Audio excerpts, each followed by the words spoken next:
Have you ever sat down to work for 90 minutes, then looked up and somehow lost half the day?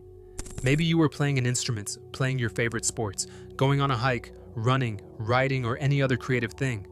But what felt like a short time to you was actually hours because you were in a trance. And there's a name for the state where work feels smooth, immersive, and weirdly effortless: flow. The problem is most people don't know what this is, and even if they do, they think tapping into it is luck. But what if I told you that not only is this a real phenomena, but that you can tap into it on command? In this video, I'll break down exactly what flow is and how you can unlock it at will. Flow is one of those things almost everyone has felt, even if they didn't have a name for it. It's that strange moment when your mind stops fighting you. You're no longer dragging yourself through the work, you're inside it, fully locked in. Time starts to feel weird. An hour can pass like 5 minutes, or 5 minutes can feel stretched out and crystal clear. Stephen Kotler describes flow as a state of effortless efforts, where your attention narrows, distractions fade, and your intuition gets sharper. Ryan Doris makes a similar point, calling it a state of consciousness that makes work feel effortless and deeply absorbing. These two are the top researchers on flow. What makes flow so powerful is that it doesn't just make work feel better, it changes what you're capable of. Research on flow links it to stronger learning, higher creativity, and up to 500% better productivity, which is why some of humanity's best performances happen inside this state. The problem is that flow feels rare now, not because we've lost the ability, but because modern life keeps pulling our attention in the opposite direction. If flow is one of the most powerful states a person can enter, then the real question is simple: why does it feel so rare now? The answer is that most of us are living in conditions that fight against it. Flow needs sustained attention, but modern life trains the exact opposite. We wake up and immediately reach for our phones. We bounce between tabs, notifications, messages, and half-finished tasks. Our attention gets split before it ever has the chance to go deep. The world we live in is designed to fracture attention and kill flow. Ryan Doris points to these as flow blockers, things like distraction, uncertainty, and weak task persistence that stop the brain from ever fully locking in. He even calls the phone one of the biggest obstacles because it acts like a dam, blocking the natural momentum that flow needs to build. Stephen Kotler reinforces the same idea from another angle. He explains that flow only shows up when all of our attention is in the present moment, and that even a small distraction can knock us out of that state. In one study, he mentions coders who got interrupted could take around 15 minutes to get back into flow, if they got back in at all. So for a lot of people, the problem isn't that they're incapable of focus. It's that their environment has trained their brain to stay shallow, reactive, and restless. You're trying to access depth while living with permanent brain fog. Before chasing flow triggers, remove the blockers. Doris recommends flow before phone, meaning do your most important work before getting pulled into your device. He also emphasizes early morning as a high flow prone window because of the transition from sleep brain states into the brain state associated with flow. The lesson is simple. Your best work usually needs a protected entry ramp. You don't wander into flow while checking 6 things at once. This means no phone for the first 30 minutes to 2 hours of the day. One task only.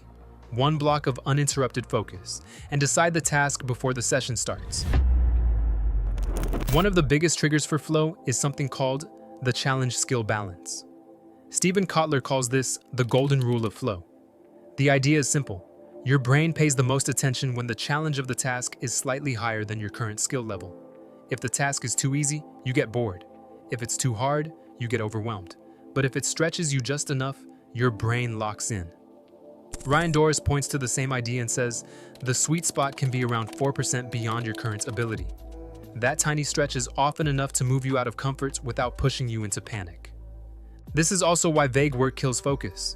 Your brain has a hard time entering flow when the task is blurry. Doris explains that clear goals and immediate feedback are 2 of the core triggers. In other words, your mind locks in faster when it knows exactly what it's trying to do, whether it's doing it well, and what progress looks like in real time. So instead of saying, I'm going to work on my project, give your brain something concrete like, I'm going to write the first 300 words, or I'm going to solve these 5 problems before I stop. Clarity gives attention somewhere to land.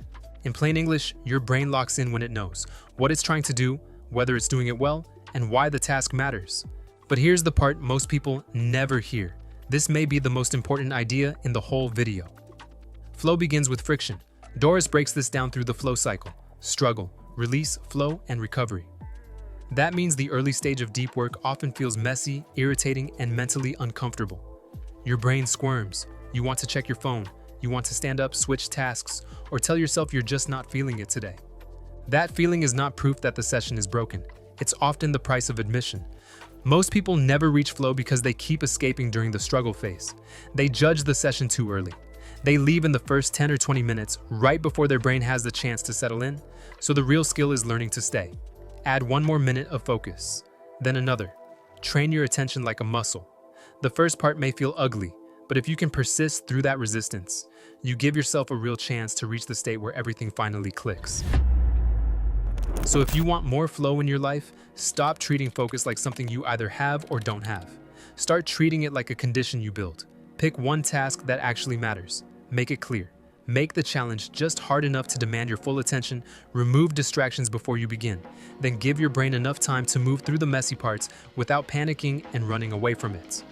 Because that resistance is where most people lose. They assume the discomfort means they are distracted, unmotivated, or simply not built for deep work. In reality, that discomfort is the doorway. Stay with it a little longer. Let your mind settle. Let your attention deepen. And once you start doing that consistently, you realize your ability to focus was never missing. It was buried under interruption, friction, and habits that kept pulling you away from yourself. And once you experience that feeling of being fully locked in, you start to realize something powerful. Your best work was never as far away as you thought. If this video helped you understand why focus feels so hard, subscribe for more. I break down concepts like these in a way that actually makes sense, without the fluff, without the fake motivation, and without pretending your brain is the only problem. If you want to think better, work better, and understand yourself on a deeper level, you're in the right place, and watch this video to understand how platforms are actually robbing you of your attention and making accessing flow that much harder. Let's get psyched.